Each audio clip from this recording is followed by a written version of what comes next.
PNP Chief Guillermo Eleazar nagsalita na at tila sinampal ng katotohanan ng Quad Committee ng Kongreso at Sigarma matapos sabihin nito sa isang pahayag na wala siyang natanggap na anumang utos hinggil sa di umano'y reward system para sa anti-illegal drug operation sa kanyang naging panunungkulan sa organisasyon ng pulisya at sa paggunita nito sa isang pahayag sa 6 na buwang panungkulan bilang Chief PNP noon. Kumpiyansa sa itong hindi sumailalim sa briefing o nakatanggap ng anumang tagubilin mula sa sinuman tungkol sa sistema ng pabuya, pagsasagawa ng mga operasyon laban sa ipinagbabawal na gamot. Dagdag pa nga nito na ang tanging tagubilin na natanggap nito kay dating Pangulong Duterte ay gawin ang tama at legal.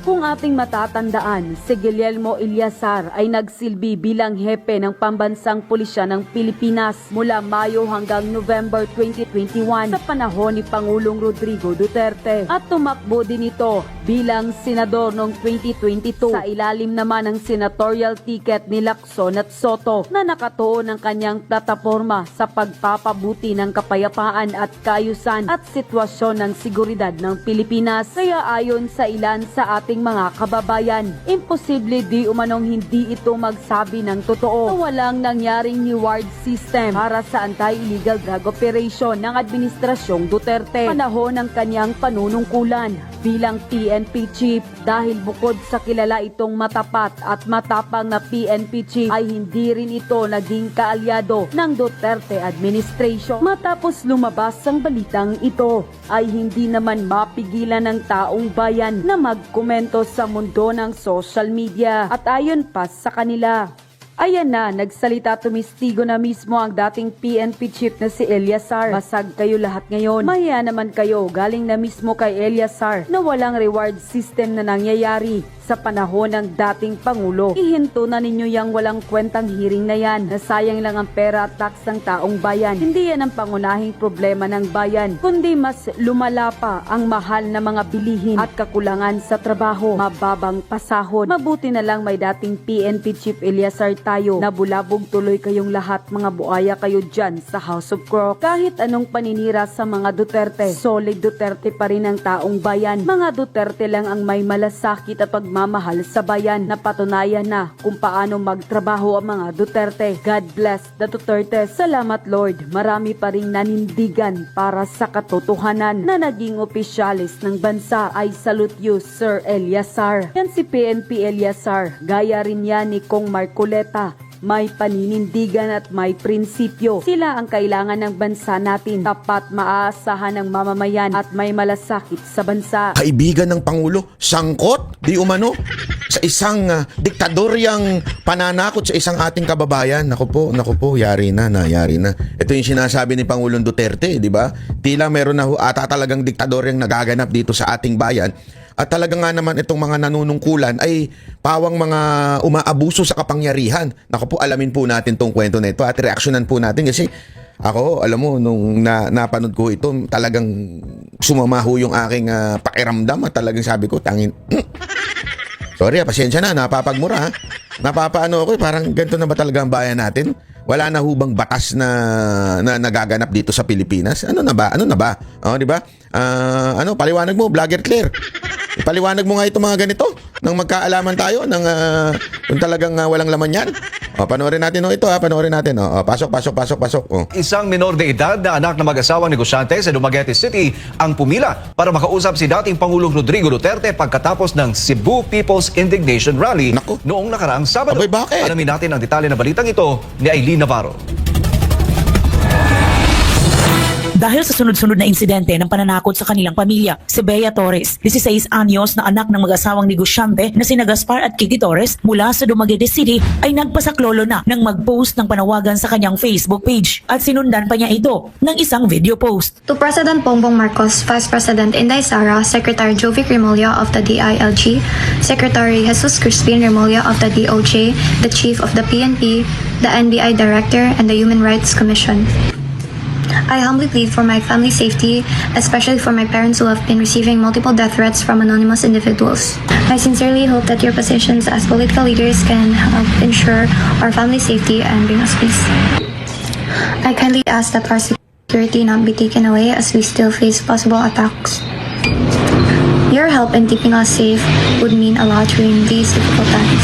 Si Bea Torres kasama Ate, pakikinggan ka kaya niya mga sinusulatan mo kasi naku, malapit daw. Naku, mukhang malapit ho itong ikinirereklamo mo sa Pangulong Marcos, ha? Di umano, panoorin natin. niyang mga magulang na sina Gaspar at Kitty Torres ay personal na nagtungo sa ginanap na Cebu People's Indignation Rally kamakailan lang, kung saan si Bea ay personal na nagpasaklolo at mangyak-yak na Grabe. nagsumbong kay dating Pangulong Rodrigo Duterte dahil sa harassment na nararanasan ng kanyang pamilya. Matatanda ang Disyembre 2 noong nagdaang taon, nag-file si Kitty Torres, ang ina ni Bea, ng reklamong korupsyon sa Ombudsman Visayas laban kay Governor Chaco Sagarbarria Nako. dahil sa panghihingi Nako. Si Chaco. Nako po, patay tayo dyan. Sino ba yung Chaco na yan? Nako. Manuel Chaco L. Sagarbarria. Nako, malupit. Sino ba ito? Saan ba yan? Nako, ito po ay Governor of Negros Oriental. Aba, sounds family. Negros Oriental. Sounds family, mga kababayan. Baka sabihin naman ng mga English vocabulary dyan. Sounds familiar. I know. Okay? Sounds familiar. Okay? Sino ho itong si Manuel Chaco L. Sagarbarria? Ay, siya lang naman po ang pumalit nung namatay po yung pumalit kay Digamo. Kaya. Ulitin natin. Para mas malinaw. Following the assassination of Governor Ruel Digamo, March 4, 2023, alam naman natin, may karumal-dumal na nangyari dyan sa Negros wherein namatay po ang kanilang governor. Malupit ang sabihin, ito ay matinding pangyayari. Ito ay nationwide na nangyari, pinatay. At pinagbintangan ng mga Tebes. Sabi nga nila, in every crime, you should check the motive. Diba? So, sa bawat krimen daw, kailangan mong malaman kung anong motibo para mapatunayan mo isang tao o malaman mong isang tao kung meron ba itong kinalaman. Diba? So, si Digamo, namatay.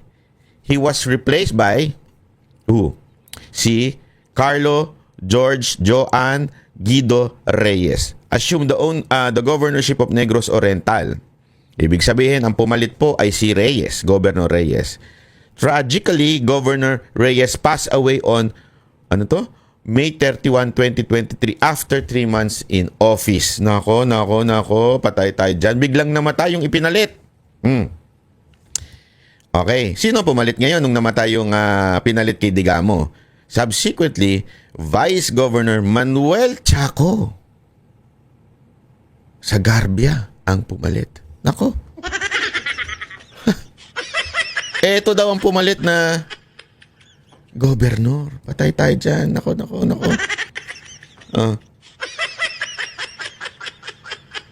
Eto, para lang,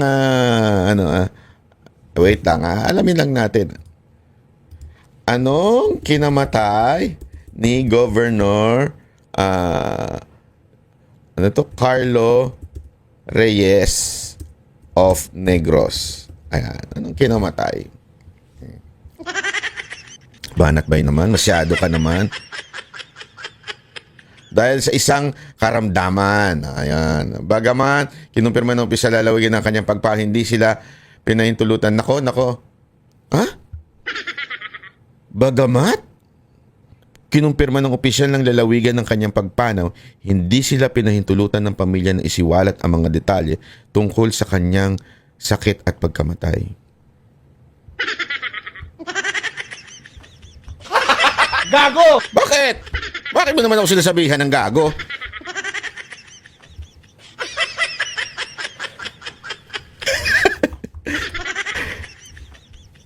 Alam mo lang, tumatakbo-takbo lang yung isip ko. Pero, sige, tuloy natin. Basta, after 3 months na pumalit ni Governor Reyes, after 3 months, pumanaw ito ng... at pumalit ho ito. Anong dahilan ng pagpanaw? Dahil daw sa sakit, pero hindi na detalye. Okay. Sige. Tuloy, Banat Bay. Tuloy mo lang. Easy. Tuloy mo lang. umano ng tig 500,000 piso kada quarry operator na kliyente nila kapalit ng permit to operate. Naku, meron daw siyang di umano, allegedly kinikilan na 500,000 pesos kada operator ng quarry. Naku.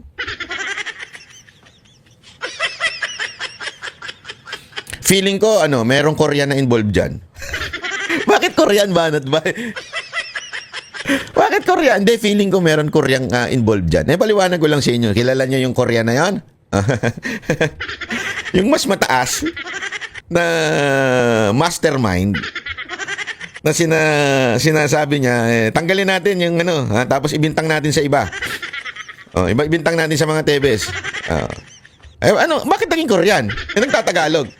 Alam nyo na kung bakit. Magkano Korean dyan? Magkano Korean dyan? Nagets nyo na, magkano Korean dyan? Magkano ako? Kayo naman, di nyo mag-gets. O, tuloy natin. Magkano Korean dyan? Magkano ako? Si Governor Chaco ay kinasuhan ng paglabag sa Republic Act No. 11032, Nako. Act promoting ease of doing business Nako. and efficient delivery of government services, amending for the purpose RA 9485. Ganon din ang paglabag sa Republic Act 3019, Anti-Graft and Corrupt Practices Act at bribery under the revised penal code. Makalipas ang isang Naku, grabe naman yun. Ang daming kinaso sa kanya. Alupit. Tapos pagkatapos nung kinasuhan siya, anyari. Tuloy natin. Ding, ding, ding, ding. linggo. Matapos magsampa ng reklamo, Oh. sinira ng motorcycle riding in tandem ang CCTV camera sa labas ng bahay ng Aba. pamilya Torres. Noong Enero 20, Aba, sinira. Ito yung nag-demanda doon kay Governor Chaco. Ito yung nag-demanda doon. Ha? Ito yung sila. At yung bahay nila, pagkatapos sila magdemanda, sinira ng mga, ano kaya yung mga nanira na yun? Sino kaya yun? Mga kanto boy? Mga drug addict? Mga tambay sa kanto na mga kanto boy nga yun eh. Mga chismoso sa kanto kasi ayaw nilang nakukuhanan ng chismisa nila. O baka naman yung may kabit. Ayaw na makuhanan ng video yung kabit nila. Sa tingin niyo sino sumira nung CCTV nitong dalawang nagdemandan to? Okay na lang sumagot. nalaman ng mag-asawang Torres na pinaimbestigahan sila sa pamamagitan ng isang Kiefer Saga na Naku. sumulat sa DENR upang kumpirmahin kung accredited ba ng DENR si Gaspar Torres na isang processor ng ECC at iba pang DENR permit. Naku. Sa dokumentong hawak ni Kitty Torres, napatunayan na nasa listahan ng Environmental Impact Assessments Practitioners Application ng EMB7 si Gaspar Torres. Nako. Disyembre 23, nag-file ng urgent motion si Kitty Torres para sa order of preventive suspension laban kay Negros Oriental Governor sa Garbaria at Naku. iba pa. Nitong Enero 27, nagpatuloy ang harassment ng Ay, mag-iwan paano ba naman nagdemanda ng parang urgent motion na isuspend itong si Governor dahil sa dahil sa interference sa kanilang trabaho, ika nga. Biglang merong sulat na lumabas. Naku, ibang galawan nito, ha. Sino kaya sumulat nito? Kapitbahay na chismosa? Yung tambay sa kanto? O yung tulak sa kanto? O baka naman, kayo na lang sumagot kung sino man ang sumulat sa tingin ninyo nito. rin ng placard na may mensaheng hakog kaayo ka sa imong negosyo nga quarry Kitty Torres. Nako. Nakasulat ito gamit ang pulang pintura na nilagay sa likurang bahagi ng kanilang restaurant sa Anong huwag ko? Naku, hindi ko naman naintindihan yun. Sana tinagalog naman ninyo. gitnaan ng gabi. At nitong Pebrero 6 taong kasalukuyan, Ito, February 6 naman to. Naku, Baril ang bahay ng pamilya Naku. Torres ng motorcycle riding in Naku. tandem. 12 bala ang na-recover ng kapulisan. Wala namang Naku. kasamaan sa kanyang pamilya. Nako. Hindi lang pala ito tawag dito yung nagpipinta-pinta sa karsada kasi sumulat. Hindi lang naninira ng CCTV. May pagbaril pa. Nako. Patay tayo dyan. Yari. Dapat buksan ng investigasyon doon sa Digamo. Nako. Kung sino man, wala akong sinasabit, wala akong tinutukoy kung sino man ang gumawa niyan, pero baka may merong relasyon yan doon sa pangyayari doon sa Digamo. Tapos parang maling tao lang ang tinuro, kunwari si Tebes lang. Fall guy lang. Hindi ko alam, wala akong sinasabi. Hindi ko wala. Ito umiikot lang sa isip ng mga netizen diyan sa Negros. May mga nag-message sa akin sa Negros na, ba, alam na ba yung nangyayari dito? Grabe na dito, ganun. Itong ganyang may mga baril. Nakala ko ba hindi, ito. Sige, diretsuhan tayo. Akala ko ba ang mga notorious diyan Tebes, di ba? Akala ko ba sila kaya ang gagawa nito para makabalik si Congressman Arnie Tevez at maging governor. Hindi, ako nagtatanong lang ha. Medyo, kasi parang parang sabi ko, akala ko ba sila yung nanggugulo dyan? Kasi nung nagsasabi, Banat ba, hindi mo kilala mga Tevez? Akala mo kilala nila no? Hindi, akala mo kilala nila. Hindi mo kilala mga Tevez. Sabi, wala akong sinasabing malinis ang mga Tevez. That's not my point here. My point here, mga kababayan, ay simple lang. Let's open our eyes and ears on the things that is happening in our society. Many times kasi we are blinded by propaganda.